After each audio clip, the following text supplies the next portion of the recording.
Hello and welcome to YHTV's Magical Medical Tour. This is episode 70. Thank you for joining us today. I'm Christina Suzama, and with me is our wonderful medical guide, Dr. Glenn Woolman. Good day to you, Dr. Woolman. A great day to you, Christina. We've started it bouncing away. We have a really special guest today, don't we? We do. It's us. I can't say me, myself, and I. It's us, it's we. It's we. And we it is us. It is us. Yes, we're going again inside the doctor's bag, everybody. Welcome and greetings. I'm Dr. Glenn Woolman. I'll be your host along with Christina as we travel through another quadrant of the healthcare galaxy, searching for optimal health. And today, inside the doctor's bag, we're going to talk about one of my favorite topics, and that's life balance. And we'll look at some of the categories, and we're going to take a different view of it today that we've talked about in the past. But before we do that, Christina, let's see if anybody listening in, any of our viewers, have any comments or ideas or suggestions or questions. How would they get in touch with us? Thank you. At any time during this live presentation, you can feel free to ask a question or make a comment just by scrolling down on your screen and typing it into the comment box. Remember to click submit and it'll show up on my screen and I will share that with Dr. Woolman. Or if you prefer, you are very, very welcome to dial into our conference line. Then the number is 323-476-3997. The ID is 607-393#.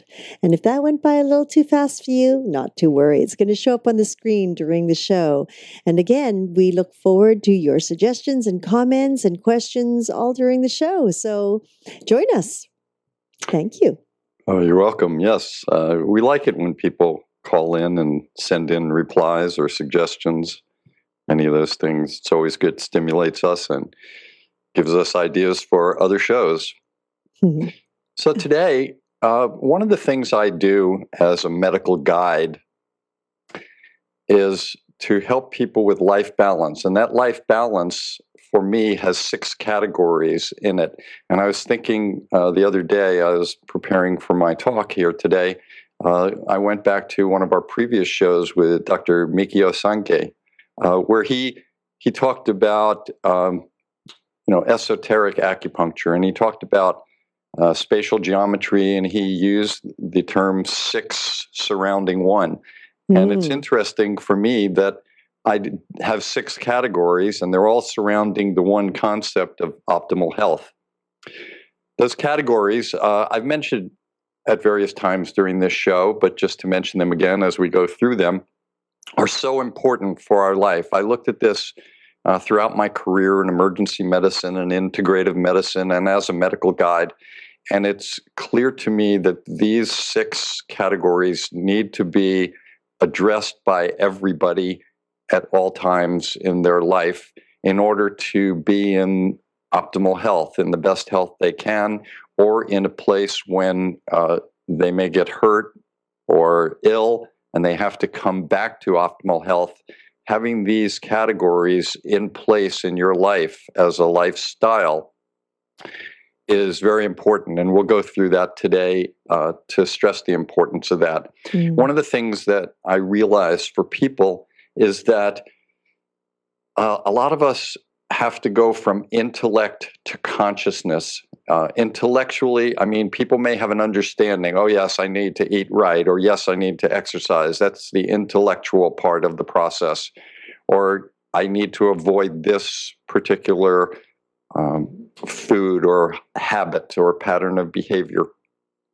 But they don't actually do it. They're aware of it, but they don't do it. And when they do it, that's when it comes into consciousness. And that's what this is all about, trying to figure ways to bring all of these ideas of the 6 aspects, which include nutrition, exercise, stress management, sleep management, spirituality, and patterns of behavior. And as we go through these, it's important to figure ways to take them from intellect where, oh, yes, I know I should be working out, but I'm not, to consciousness of, oh, I love exercising or I love eating this way. And today, as we do this, I want everybody to be thinking in terms of body, mind, and spirit. So each category has areas that are beneficial to the body, beneficial to the mind, and beneficial to the spirit. And when the three of those are balanced and in harmony, that's when it becomes easier in consciousness and you get much better effects.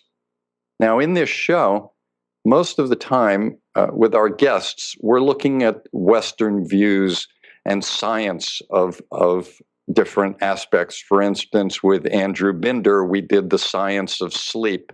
And with Tracy Harrison, we're doing the science of nutrition. And with most of our guests, we're doing the science and Western aspects of these concepts. But today, I want to look from an Eastern point of view because many people learn things from different ways. And sometimes the scientist aspect is what draws people in. Sometimes it's a philosophical aspect, just like people learn sometimes better from visual or auditory or doing. So that's where we're going today, Christina. I'm excited. Yeah, and I think this. It's overall wellness. Yeah, it is overall wellness. And I tried to look at each of the aspects and say, well, we could just talk about one, but it's so important that they're all brought together. And the way that I picture that is, imagine yourself if you didn't get a good night's sleep. You wake up late, you don't have a good breakfast, you run and have a quick snack of some fast food. You get to work, you're falling asleep, you're not energized.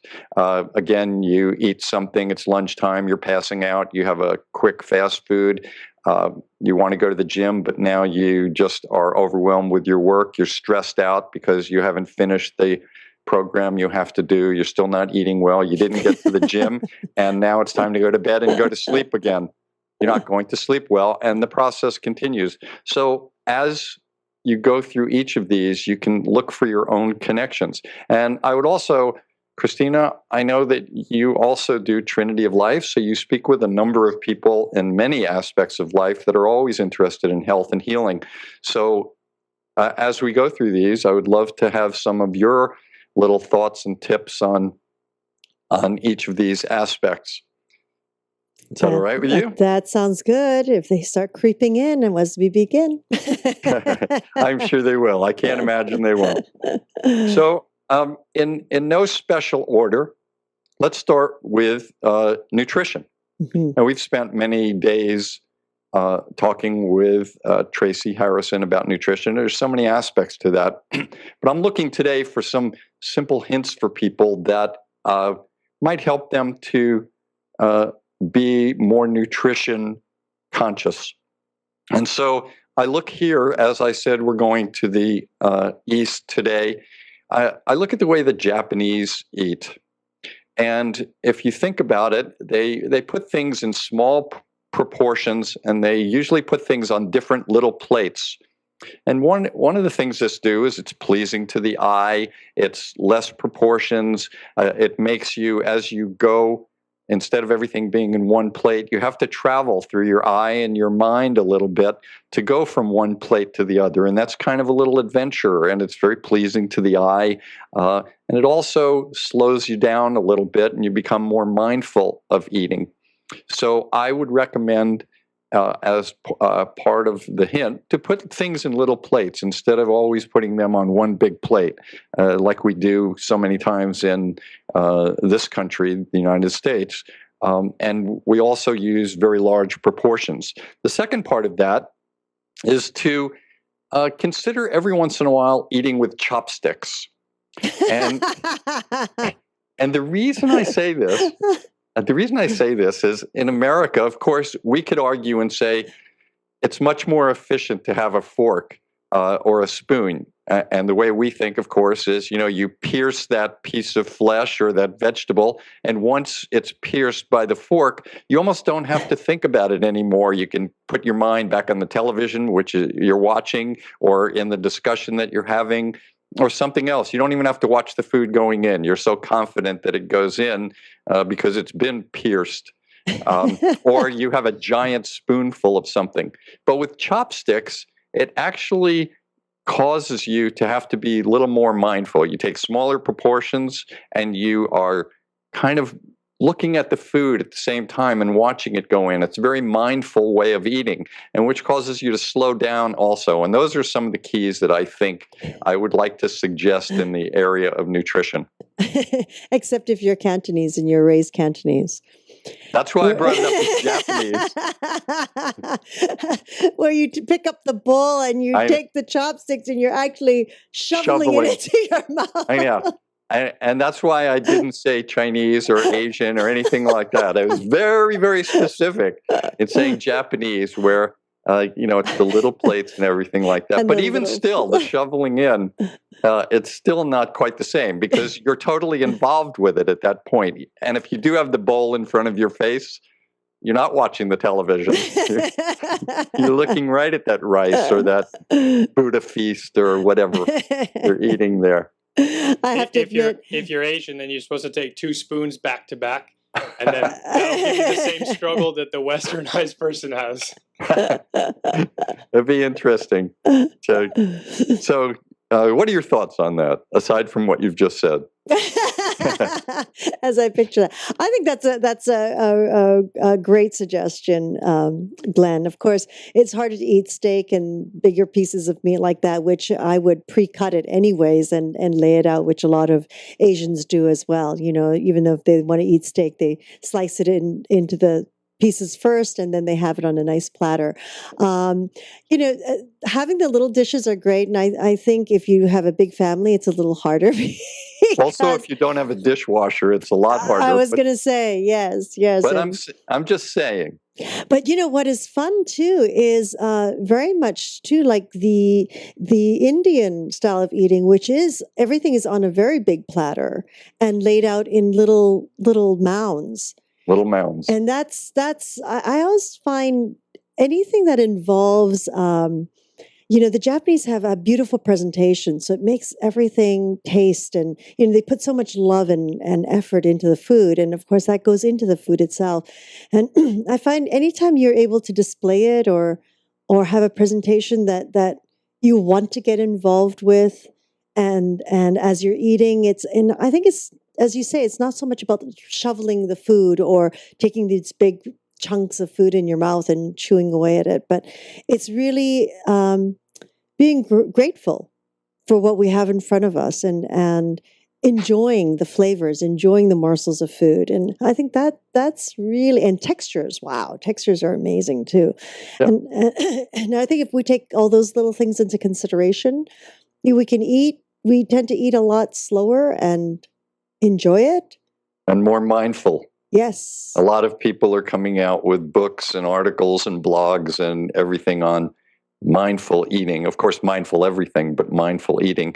And in a way, this adds to that. So I really like that. And when you, again, combine it into body, mind, and spirit, certainly if you're eating healthy foods and eating slowly in smaller proportions, that's certainly good for your body. When you're in the process of looking at from one little plate to another and enjoying the presentation, that has a mind relaxation process to it. And then the spirituality of connecting the food with how it's prepared and grown out in the universe and how it gets to us and what it does for us on a spiritual level.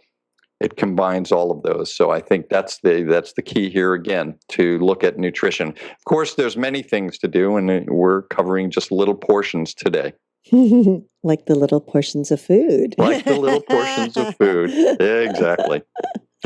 So unless you want to stay on nutrition for a little while, we can move to another aspect. Let's see. Why don't we move? We can always come back. Yeah, that's true. There's 6 topics, so it's like, that's quite a lot. That's true, and I think you're right. So the next is exercise, and they're not necessarily in any order. What is it about exercise? We know we should do it. What the scientists haven't proven beyond a shadow of a doubt is how much, how often, what intensity, the frequency, a number of these other things. We all know that we should exercise. So some people say at least 20 minutes a day. Some people say an hour a day. There are many different theories on this. And there are also the processes within the exercise program. We should certainly have flexibility included in our exercise. We should have strength and resistance training. We should have cardiovascular training, range of motion, a number of other categories like that need to be incorporated into exercise.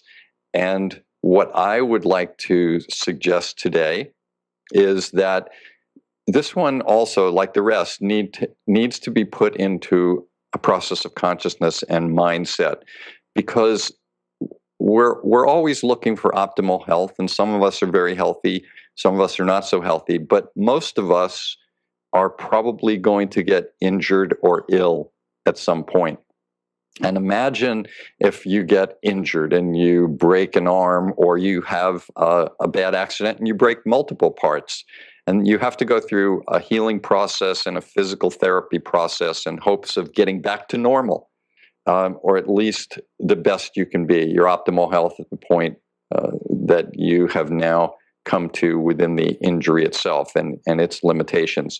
But a person that has the consciousness of exercising and enjoying exercise for all the different reasons, that person, when they get injured, can't wait to get back to exercise. And physical therapy to them it's a blessing. They could finally get out of bed and get the cast off and do something. And it gives them the process of saying, I'm on my way back to working out. And they can even consider that as exercise. The person that doesn't have exercise as part of their program, having to go to physical therapy becomes a chore, or it becomes an obstacle. It's not something they want to do. It's painful. It hurts. It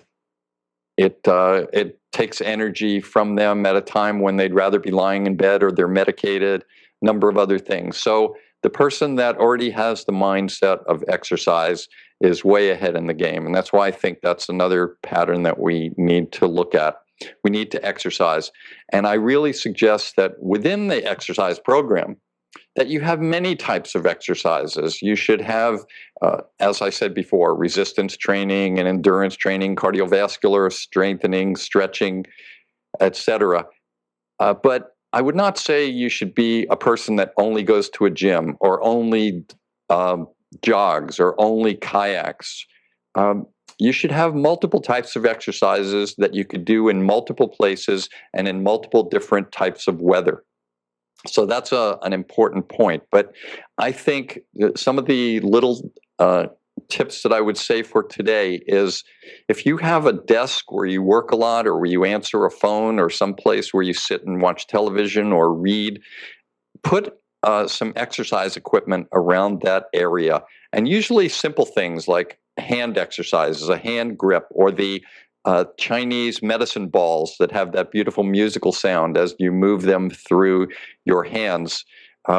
These are things that, while you're on a phone, you could easily get a hand grip and you're talking to someone, and you could be exercising. And certainly the people in some fields like acupuncture or acupressure or Ayurvedic, where they talk about different meridians or channels moving through the hands or different parts of the body and representing different organs. When you use these exercises, you're stimulating possibilities. So I say this controls, again, where you start thinking about body, mind, and spirit in your program of exercise. So something around your desk that you could do easily and at any time. The other area that I would talk about is, again, moving eastward. I think that everyone should include in their exercise program something that uses the body, mind, and spirit and breathing. Something, for example, like Tai Chi or Qigong or Cytomine, which we'll talk about at some point. Something, yoga, of course, is another one, but something that includes movement in the body with the breath and with using your mind as part of the process. And many of these can be related to energy and healing. So an exercise program that's designed for healing purposes and health purposes should be something that everybody should consider. And I throw it to you for a moment, Christina. Any thoughts? Oh yeah, I mean, when we talk about exercise, Glenn, and people hear that, you can see how they tense up. The ones that don't usually exercise, they sort of tense up and go, yeah, I know I need to do that. But it's, and I always say, start with the simplest action. And what's interesting when you said, have something beside you or your desk or whatever that's reminding. I mean, we have this great packet that one of our vendors sent us. This is WAG's Wrist Assured Gloves, Paula Wilbert, and she has this whole hand program. It's a hand and wrist program where it's all these like little squeeze balls just to get that right. That just get the motion going, and it's amazing what starts to happen. Especially we're working with computers every day, so you geeks out there, and these little bands for your fingers. Exactly. To do finger exercises and the longer bands, so that you can stretch out. I don't know if you can see this. Yes, I do see it. Yeah. I just got a set the other day. It's just so that you can really do nice stretches behind your back and really get your body into it. And it's so gentle. I mean, you can sit there watching television doing this, everyone. I mean, just nice and easy and simple.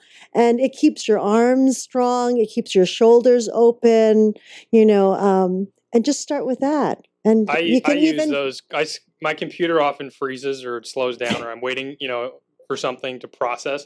And I'll just, squeeze the little ball and do finger exercises. And there's a whole tutorial on it. It's pretty cool. Yeah, it's fabulous. And the Chinese medicine balls that have that music with them. I have things situated all over my house, so wherever I happen to be at any moment, I could just do a little thing. And once you start doing that and thinking about that, it stimulates not just the body to do more things and to get out and do something else, but it stimulates, again, the mind and the spirit, depending on how you get into it on a meditative level. Absolutely. And also for those of you who know, I bounce up and down on a bounce ball.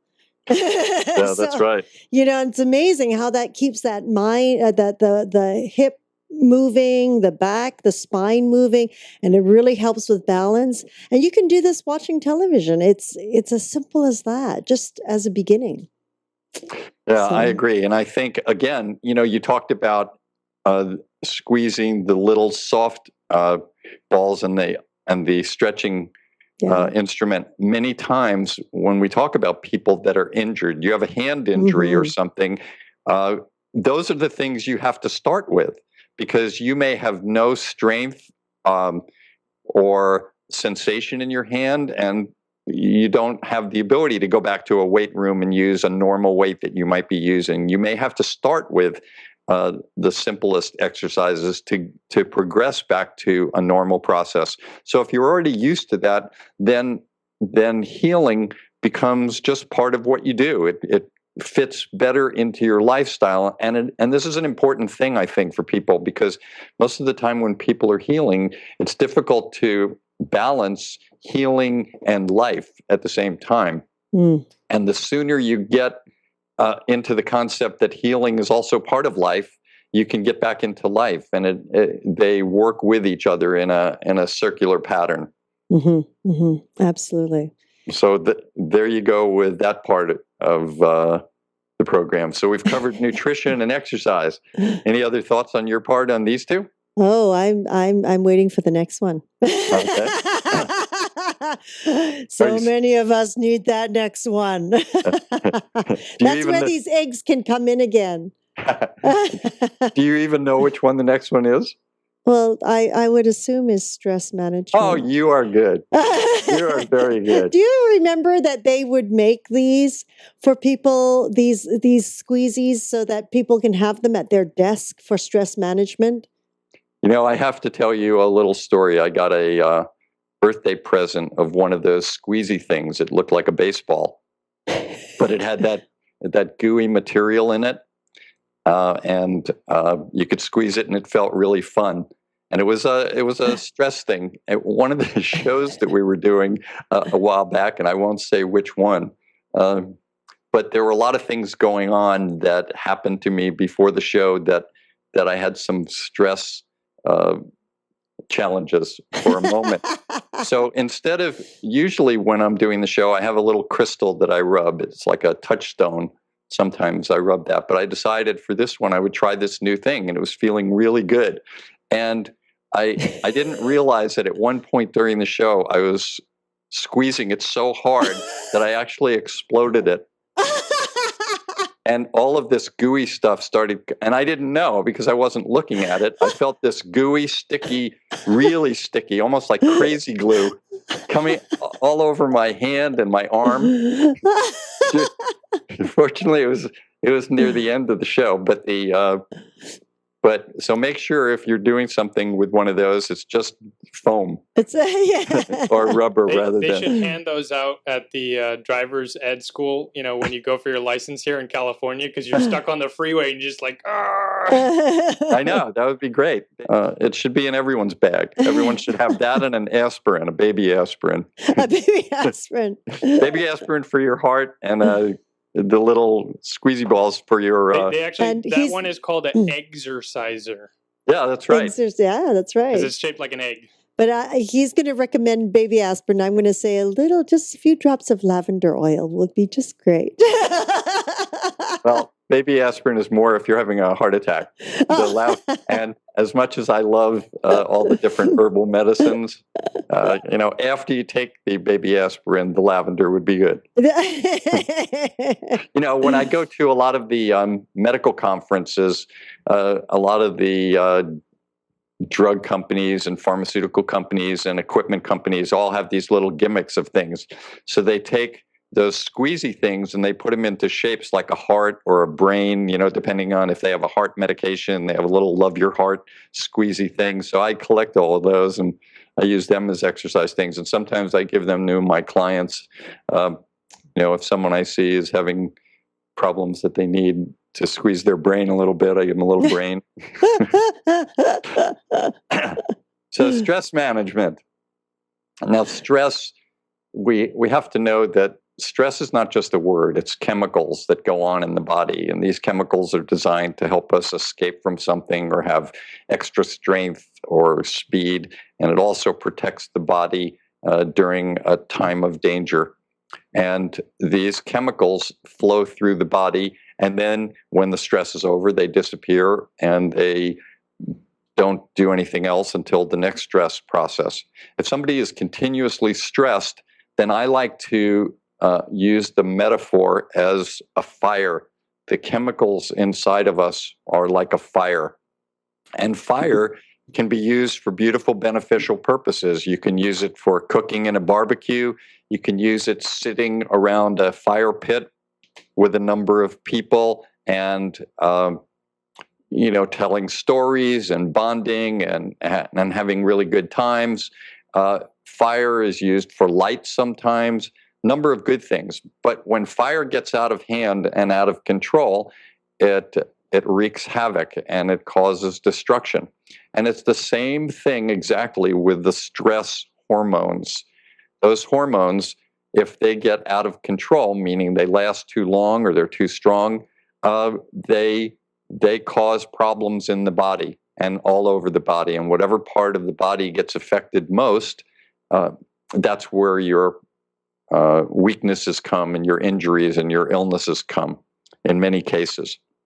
So it's very important. We all have stresses, but we have to learn how to manage them. And there are many different ways. And of course, the first thing I would always talk about is the metaphor square breath that I teach. And we do have a website for that. And maybe Segovia, you can put that up there for people to look at, the metaphor square breath. But I want to add something new today.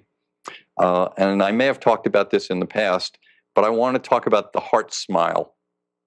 Have I talked to you about that, Christina? No. Okay. Well, Thich Nhat Hanh uses a method where he teaches people to do this. He says, as I breathe in, I relax. as I breathe out, I smile. And that's a great little meditation, and it's really good to help people in many ways. It's very simple, easy to learn, and easy to do. You can't be saying it, you have to be thinking it.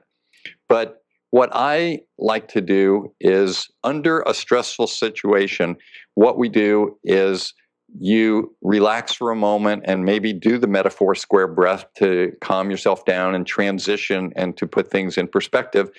And then start a smile on your face and have that smile, just a simple little smile. And each time you breathe in, make the smile get a little bit bigger and spread it over your entire body. So every time you breathe in, you're breathing in essentially all the smiles of everyone in the universe. And every time you breathe out, you're sending your energetic smile to the universe. So it's a sharing process here.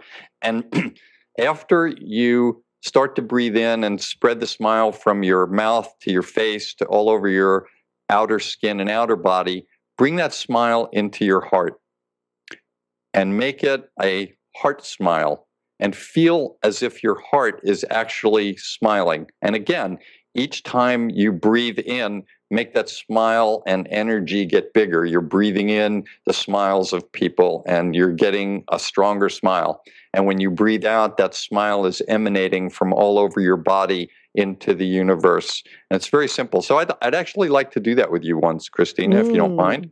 Oh, yeah. I like that. Okay. Yes.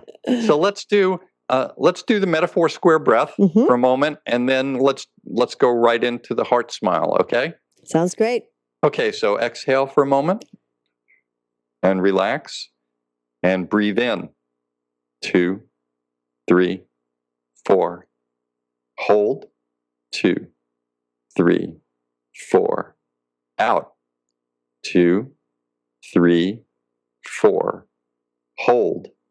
2, 3, 4. In. 2, 3, 4. Hold. 2, 3, 4. Out. 2, 3, 4. Hold. 2, 3, 4. In. 2, 3, 4. Hold. 2, 3, 4. Out. 2, 3, 4. Hold. 2, 3, 4. One more time. In. 2, 3, 4. Hold.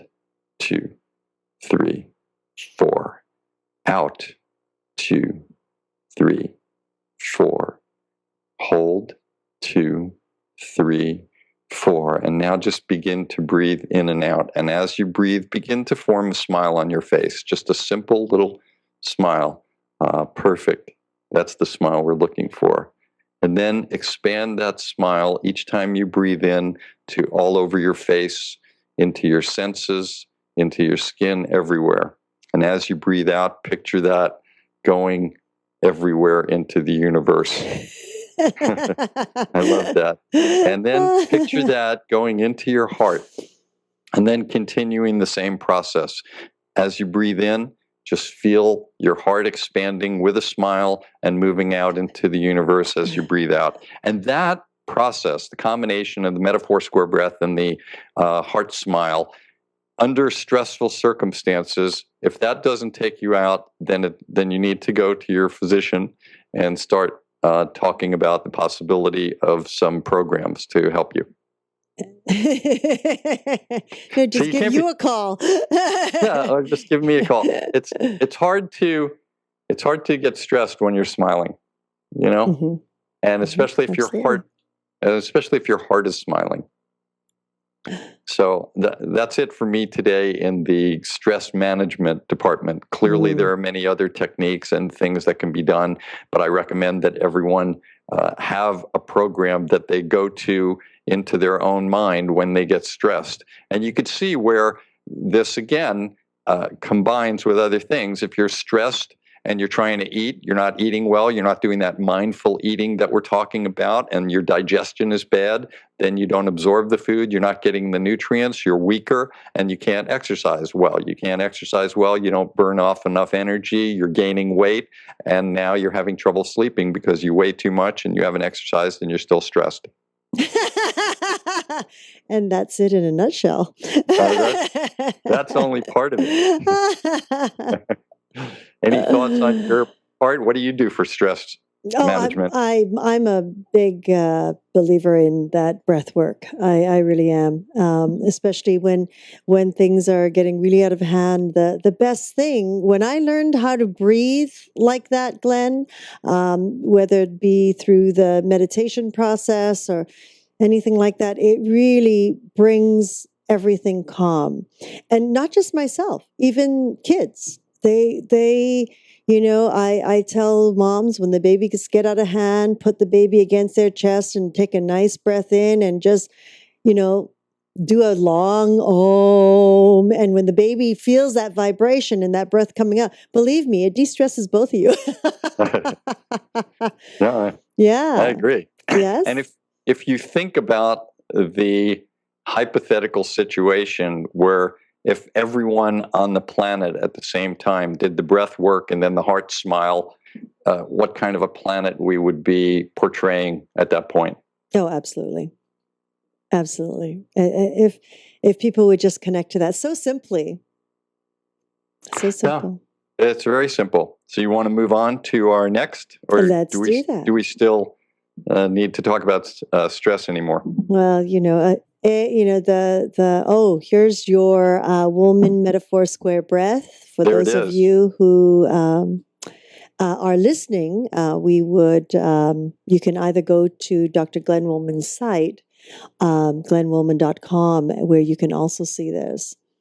But for those of you who are watching it, this is a very, very simple. And then you can also increase those numbers, the counts to, 5, 6, 7. I do it all the way to 10 when I do it. So it's really wonderful. When I teach it to people, I start out and I say 4 seconds because it's a metaphor. Right. So I try to keep the 4 concepts so that people can remember that. And what I start to tell them to do after they start getting it and understanding it, especially the parts where you're holding the breath, either in the inhale or the exhale, which sometimes are the tougher portions of the square. I then say, keep it at a count of 4, but don't make it 4 seconds. So your 10 count could still be a count of 4, but it could last for 10 seconds or even more. That way Exactly. And when I see that people get to the point where they are actually able to do it for the 10 seconds, at that point, sometimes the moment you start, before you're even at the 3 count, your mind and your body and your spirit are already setting in. Yep. Don't you find that? Oh, absolutely. Absolutely. And when you first started, I also noticed, and some people have said, is that they feel like really lightheaded. After like 2 rounds of that, they feel a little lightheaded because suddenly your body's actually getting that oxygen in and you're allowing it to absorb. Yeah. And you become aware for the first time that maybe during your day, you're not getting in enough oxygen. You're not breathing correctly. So that again brings us from intellect to consciousness. And in terms of breathing, spending time during the day, a number of times during the day, just doing that, even if you did it, somebody gets a sore throat and they have to take an antibiotic and they have to take it 4 times a day. They're willing to do that. But this is for free. And if this was a prescription for stress management, it would certainly be worth doing it 4 times a day to keep with the metaphor of the 4. Absolutely. So let's go on to another category here of sleep and sleep management. Christina, yeah. What's that? Yeah, exactly. So let me ask you a question. And how did you sleep last night? Good. Segovia, how about you? How did you sleep? Like a baby. So here's one of the interesting things. Again, we've talked with Andrew Binder about the science of sleep, and most of us most of us in the Western world always think of things, we're looking to put things into facts and science and categories and compartments and definitions through the scientific part. And what I want to do again today is look at sleep from a different point of view. And when I asked you the question, how did you sleep? That question is asked a lot. You've heard that many times before. And the word did is a past tense of the word do. And that implies, in a sense, that we have to do sleep. It's something that we need to do. And also, people say, you have a child, sometimes you might say, go to bed, right? I don't know if you do that, but I know I used unorthodox parenting. Yeah, you're out of the box parenting. So it's hard to take that leap of faith that you do that. But I know my parents did that. Sometimes they said, time to go to bed, go to sleep, as if sleep were not only something that you do, but a place to go. So there's a book called Zen Sleep by Eric, and I believe his last name is Chiles, pronounced Chiles, Chiles. And he writes a whole book on Zen sleep, a different way of looking at it. And he and other people bring up the concept about what sleep is all about. We know in the science of sleep that sleep is really about chemistry and light. We're designed as a species to wake up with light and go to sleep in darkness. And we have chemicals in our body that activate us when light hits our brain, and that stimulates us through the day. And as it gets darker, other chemicals like melatonin that we've spoken about as a supplement, even recently with Tracy Harrison in our nutrition talk, we talked about melatonin as a supplement that's produced in the body to create sleep. So we know that sleep has to do with chemistry. And if you leave the chemistry alone, you should sleep well. But what happens is we affect the chemistry in our bodies. And we do this in a number of ways. We either take other chemicals in the way of nutrients or supplements, drinking coffee. We induce other chemicals in the way of stress and anxiety. We even, in taking sleeping pills, it can interrupt a normal type of sleep. And the environment itself sometimes. We just mentioned the concept of not breathing well. Just having not enough oxygen makes it sometimes difficult to sleep. But some of the things that happen is that we have this process that we have to do sleep and go to sleep. And so it's a working process. And then we get involved in it. And we now know through the science of sleep that there are actually more chemicals that when we're anxious and stressed out produces chemicals that go to the brain that actually keep us awake. And there are now pharmaceutical companies that are looking at new sleeping medications that are not activated just for sleep, but to prevent those anxiety-producing chemicals to come into the brain and keep people awake. So one of the things that we should do as a process from an Eastern point of view is to not do sleep, but just to allow sleep. Many times people get anxious because they feel that sleep has to do with the loss of control, and loss of control has to do with fear. And so if you have fear of loss of control, and part of that has to do with sleep, then it's obvious that you're going to have difficulty falling asleep. So in that concept, the idea is to not think about the control, to work with yourself and others, again, through programs sometimes, to realize how to deal with the fear, the stress, the anxiety, and the loss of control, and just allow sleep to happen rather than doing it, just let it happen. And he gives an example where he talks about sleep as a river. And it's just this continuous flow.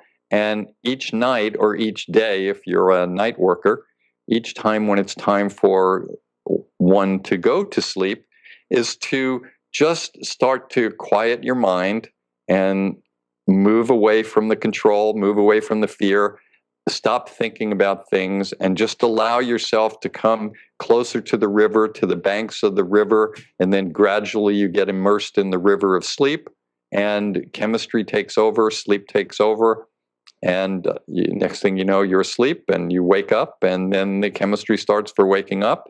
Then you have awakened from a good night's sleep, so you're refreshed. So now you've awakened in time. You've had the perfect morning meal. You get to work on time. You finish up your work that you had. Your boss is happy. You're not stressed. You can go out and exercise that day because you had a great day, and you're burning off calories and doing good things for your body. And again, the whole cycle continues. So sleep is incredibly important. But I think sometimes it's good to look at it from a different point of view and not do sleep, just allow sleep. I like that. And I think that's where you hit the nail on the button with my child. It's not like go to bed. No, it's when you're tired, let me know. And that was it. That's why there's no fight or struggle. Right. Right. And it's Exactly. amazing. It's like, oh, you're tired now. Is it a good time to go upstairs? What would you like to do right now? Yeah. It's like, okay, I can't take anymore. I can't take any more of being awake. Okay, well, let's, what would you like to do then? I want to go to sleep. Okay, good. Very nice. One of the things he also said in his book, and he talks about this, is that think of sleep as an inner invitation to stop doing. I'll be there. Yes, that's a lovely way to look at it. Yeah, it is, because we spend our day doing, even though we're beings, human beings, we spend our day doing, which is, appropriate. But at the end of the day, one of the things that we know scientifically, at least about sleep, is that it's a time for rest and restoration and healing. So it is considered, and it should be considered, an inner invitation to stop doing. That's a very nice way to look at it, like that. And it really does affect so many things, doesn't it? I mean, if we don't get a good night's sleep, it's like, wow. Yeah, that's absolutely right. So I want to, unless you, if you have a concept, if you have a thought for your own process in sleep. Yeah, I do believe, Glenn. I mean, there was a time where I didn't need as much sleep. Literally, it was like 5 hours, and my friends would be sleeping 10 hours. It's always amazing to me.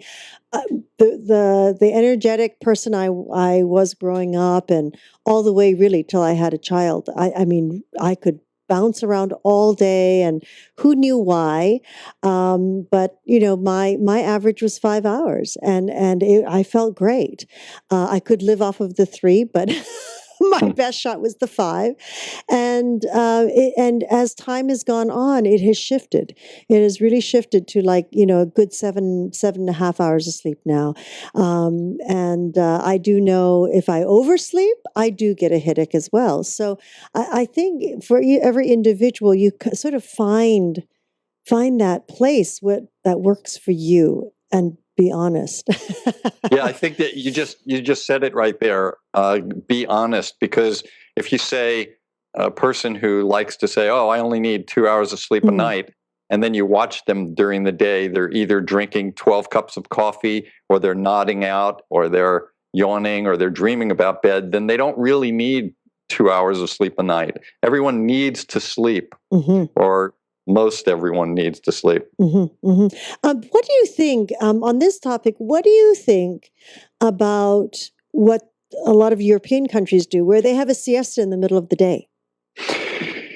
Well, we talk about that, and I think that for me, I like the concept of shutting down during the day, but I don't necessarily like the idea of sleeping during the day unless you find that you really need it. I think that sleep should be at night. So my first preference is always to have sleep at night. But I also think that it is not a bad idea to take a nap every once in a while if you really need one. But I do instead of really using this siesta as a time to sleep, because that may affect your wake-sleep schedule. If you find that you take that siesta and then when it's time to go to bed, you're up again and you're up later, and it changes your whole circadian rhythm around. Remember, Dr. Binder talked to us and said the most important part of the cycle of sleep is to make sure you wake up at the same time, not necessarily go to sleep at the same time, although that certainly helps, but waking up at the same time. So if you take that siesta and then you find yourself not able to sleep at night, and you either have to sleep later, which messes up the circadian rhythm, or you sleep at that time and it causes you to be tired during the day, then that doesn't work. So I would say use that siesta time for your meditation. And I think that would be much more helpful. But if you do need it and you can take that siesta and then get your night's sleep and that feels okay, and that's what works for you, I am not against that. I am for that. Anything that, again, works toward optimal health, I'm in favor of. But I don't think in general everybody should be looking for an afternoon nap. You should technically be able to get the right amount of sleep at night that keeps you going throughout the day. Good point. So let's move to a very interesting topic. We've talked about nutrition, exercise, sleep management, and stress management. We have two more, and this one is called spirit. And for me, spirit has to do with putting yourself into the universe in a proper place, realizing you're part of a bigger picture. It's about grounding. It's about centering. It can be through a religious spirit. It can be through a philosophical spirit. It can be through a nature spirit. Whatever helps to ground and center you and to give you the best understanding that you're part of a bigger system and what you do affects others and what others do has the ability to affect you. That's what I talk about spirit. And I like to, again, go back to Japanese, and I'm going to use a word, and please, I apologize to all of my Japanese friends. I may not be using the word correctly, but they use a word called ikigai, Ikigai, and it would be the equivalent in French of raison d'être, a reason for being or a reason to wake up. They call it ikigai, and they say that which gives life a sense of purpose. It takes the form of caring for another life. And this could even mean gardening, for example, taking care of plants or taking care of a pet or anything else.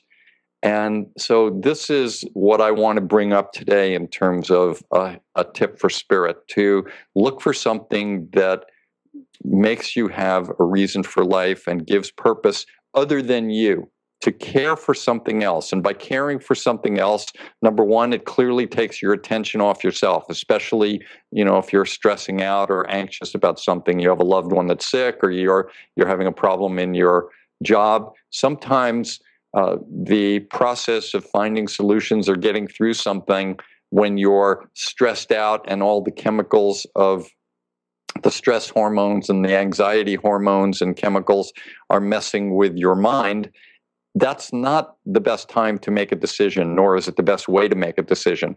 So if you take at least a minute or a few minutes out of every day and be thankful for something around you and smile, do that inner heart smile. Again, we're trying to combine a number of things and practice the ikigai way of philosophy, then that's my tip. But people in Okinawa who have one of the longest life expectancies on the planet all practice this, the ikigai way of living. They have a number of other things that they do. They eat properly, small amounts. They exercise, and exercise in their minds is not necessarily weightlifting or kayaking. It could be dancing or just jumping around and having a good time with people. And the last thing that they do, or the fourth thing that they do, is to make sure they're surrounded by like-minded people that enjoy life and are also practicing ikigai.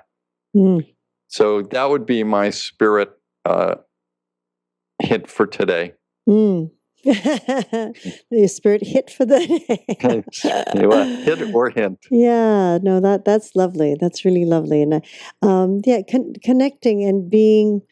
I think it's about taking the moment to really become aware of oneself and to really honor and give ourselves that time, even if it's 5 minutes, just to reconnect us to who we are and where we are. And you don't even have to think of a thing. And it's back to the breathing and meditation. And meditation can, a lot of people who I feel are maybe of some, religious body or anything like that. I was brought up Roman Catholic, and we had prayer, of course. And then as time went on, just dabbling in Zen Buddhism and the different forms of Buddhism, and really learning so much. But all in all, it really comes down to the time that we spend for ourselves and nurture ourselves. And as I say, even if you start with 3 minutes and then to the 5 minutes, and just that time to just be. And it's not easy for a lot of people, especially in the world today. I find, Glenn, it's faster and faster paced with the electronics, and the phones do everything for us, and keeping our grocery lists, and I just thought of something, you're popping it down. And even if you need to set a timer, No, that's right. For the first few times, just so that it's like an exercise. It's like any exercise. But guess what? No televisions. If you need to start off with some soft music in the back, just a moment for yourself, just to hold that in. I agree with that. And I also, in this particular case, part of that process is to get into yourself and award yourself and reward yourself and honor yourself. But sometimes in that process, also at that time, is to put your caring towards something or someone else. Go start to learn bonsai, have a hobby, grow some vegetables or flowers, and tend to them and care for them. I know that when I'm raking out in my Zen garden, or I'm working with my bonsai or watering my plants, I start having conversations, and I just feel good out there. It's a relaxing time, and I'm making sure they're okay. And I find what happens is that my mind, which is the part of the process that usually gets us frustrated, or we're thinking about things, our monkey minds, our reptile minds, whatever we call them. Sometimes once I start thinking about this plant or this tree or this flower, I'm not thinking about myself anymore, and that becomes even more relaxing for a moment. And it connects me into spirit. Wonderful. Yes. I mean, even as they say, a lot of the gurus, yoga gurus, even say they say, yoga is not just the physical asanas that you would learn in a yoga studio or anything like that, but it is in life, and it is what we do in life, and it is all about meditation. And whether it be watering or clipping the bonsai or watering the garden or crocheting or knitting, anything like that. It's to take the focus to another direction.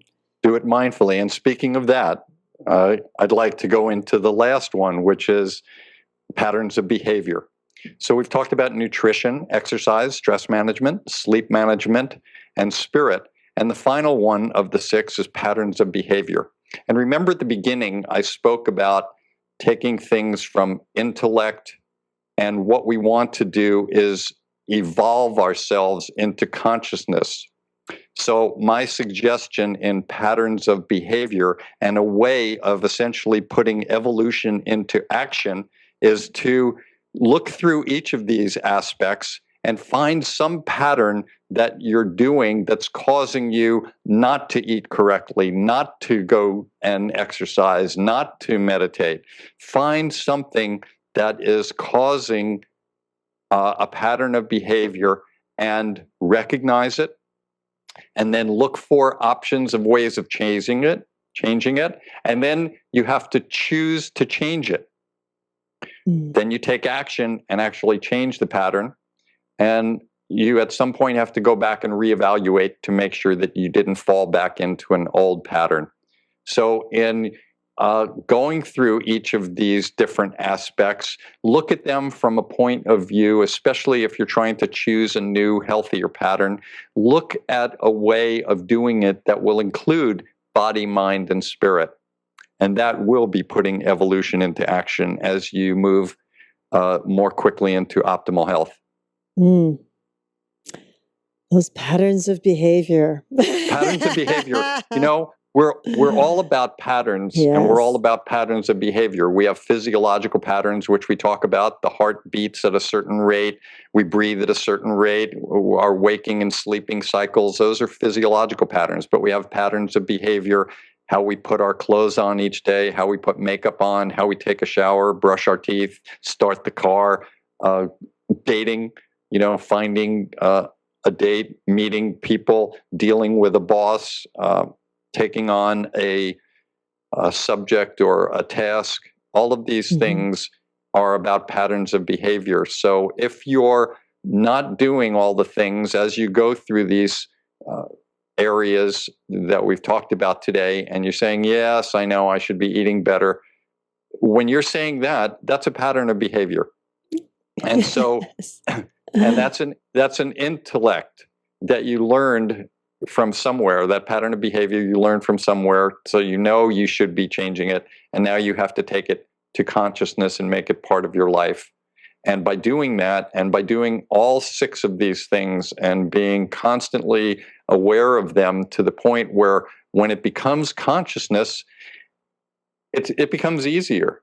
It becomes part of the lifestyle, and it's easier in times of health, but it's also a really excellent tool in times of illness and injury where you're hoping to recover. Good point. Very good point.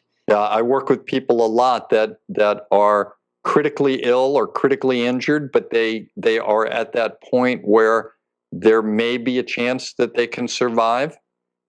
But that survival, certainly a number of conditions have to occur. You've got doctors and nurses and many healthcare professionals working for you, but ultimately it comes to the energy and spirit of the person themselves. They're an important part of it. And if they lose their spirit, or they don't have enough spirit to move through the process and work in the healing, then the possibility is that one will not heal or get better.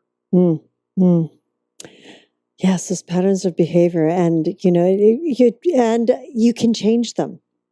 And individuals, you can change them no matter how old you are. You can teach an old dog new tricks, believe me. Absolutely. Absolutely. Because I hear that a lot. That's a pattern of behavior. You can't teach dog. Right. All of those things are patterns. Speaking of... It's interesting because I was going to jump in and say I was pulling out some old stuff. I'm cleaning house, and I found these little business cards. And I used to take people's business cards, sorry to the people whose cards I was using, and I just flip them over and I'd use the backside. And I had this little thing that I would do where I'd write down, like, this is something I'm going to commit to, because I heard this saying, you can, concrete takes 21 days to solidify, and so does a new pattern, or so does a new habit. And so I would take these business cards and I'd write down a decree, or like, this is what I'm, going towards, whether it's reading 20 minutes a day or whatever I was interested in achieving. And then I just, draw a little diagram of boxes with 21 days on it, just with a line and a bunch of ticks. And then every day I'd carry it in my wallet, and every day, or I'd keep it on my desk, and I'd check off, or I'd fill in the box. And I found all these old cards from like 2001, 2003. And I was looking through all these patterns that I had set up from back then. And I'm looking now at my life, 10, 15 years later. And it's like, oh, hey, look at this. I can see I do that now. Or, oh, I failed miserably. And even when I was trying to set the pattern, I was very, inaccurate in keeping it consistent. But the ones that I was able to get done, I actually have and have held true to 10 years later. That's great. That's a great story. And it's true. It's not easy to do. And any technique that you have that is successful is great and should be shared with other people. Changing a pattern it's not easy because our bodies are geared toward patterns, and patterns make things simple for us. Our mind doesn't have to think of too many things. So I like that as an idea. So what did you do with the cards? You got rid of all of them? Yeah. I didn't need to hold on to those anymore. Right. He was done. Oh, it's good. Completion. And it's good to, like I said, at the end of it, you have to reevaluate, because most of us, unless we came up with a really good pattern and we're really strong within spirit and body and mind, we may revert back to an older pattern. And so it's very important to reassess and reevaluate when you do make a change. And it should make you feel good. It is moving you toward optimal health. There are actually a number of like different apps you can find for whether it's iPhone, Android, any phone out there you can download. I used one to great credit and success for the last, I guess, 5 or 6 years since the iPhone first came out. I think it's called Water Your Body. And I had to train myself to the pattern, the addictive behavior of using the app and just putting it on the home screen right there next to the most important apps that I load every single day. And when you drink a glass of water, you put down on like a virtual table within the app. You just throw down like, oh, I've had 8-ounce glass or a 10-ounce glass or a 6-ounce glass, and you can measure your water intake. And when I'm paying attention to that, I'm able to drink my full, based on my weight and calculation and everything, I'm able to drink my full allotment of water. As soon as I don't use the app, guess what? My water intake goes down to like 1 or 2 glasses a day. So it's almost like you need to set up the patterns of behavior that help you to, if you're a statistical, analytical guy like me, to track them, or the mindfulness, if, it's a matter of setting the routine to do things in a certain way in the morning or in the evening before you do your other routines that come naturally, like brushing your teeth or showering or whatever.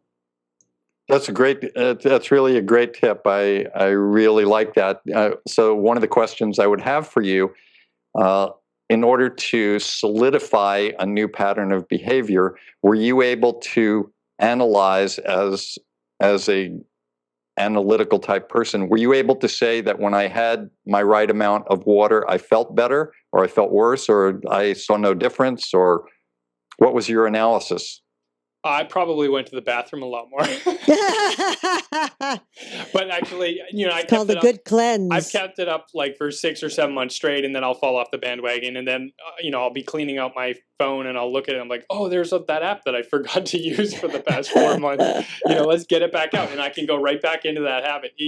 But on the water thing, after you get through the first few weeks of drinking your body's allotment of water, you kind of stop needing to run to the bathroom every half an hour. Your bladder learns the mechanism of maintaining. And considering our bodies are 80% water anyway, so. Mm-hmm. And we actually have a comment from Jennifer here. Make it a point of stepping onto your mat every day, whether it's for an hour and a half of rigorous practice or 20 minutes of restorative yoga or meditation. And if you can't get on your mat, stick your mat in front of the front door, and then at least you'll be on it every day. Thank you for that, Jennifer Ann Segovia. Well, I would like to thank our very special guest today, myself, and I would like to actually thank Jennifer and Segovia for being guests today on our usual magical medical tour. I would like to thank all of my healers and teachers that have allowed me to go on my journey and do the things that I do. Certainly, thank you, Yoga Hub and Christina and all the people there. And I am going to say goodbye now and wishing all of you optimal health. Thank you, Dr. Glenn Woolman, for a fun time rummaging around in your medical bag. And hopefully many of you will see how easy it is to just begin to create the balance. And, we look forward to any comments and suggestions that you might have as well that might work, things that might have worked for you or things that you're trying right now. We'd love to hear the results. And of course, we would like to thank each and every one of you for joining us in this new platform of education and information. We're always grateful for your continuous support and look forward to hearing your feedback on how we can serve you better. We invite you to join us live on Tuesdays for Magical Medical Tour at 10:30 a.m. Pacific, 1:30 p.m. Eastern. Wednesdays for Trinity of Life at 11 a.m. Pacific, 2 p.m. Eastern, followed every other week with Flowing into Awareness with Anatara. And you can, of course, connect with Dr. Glenn Woolman by following him on Twitter at Glenn Woolman, and of course through his own website, glennwoolman.com, where you can further learn about his Metaphor Square Breath. We are always grateful for your feedback and your support. Please give us a call at 818-LETS-TALK. 818-LETS-TALK. Until next time, namaste.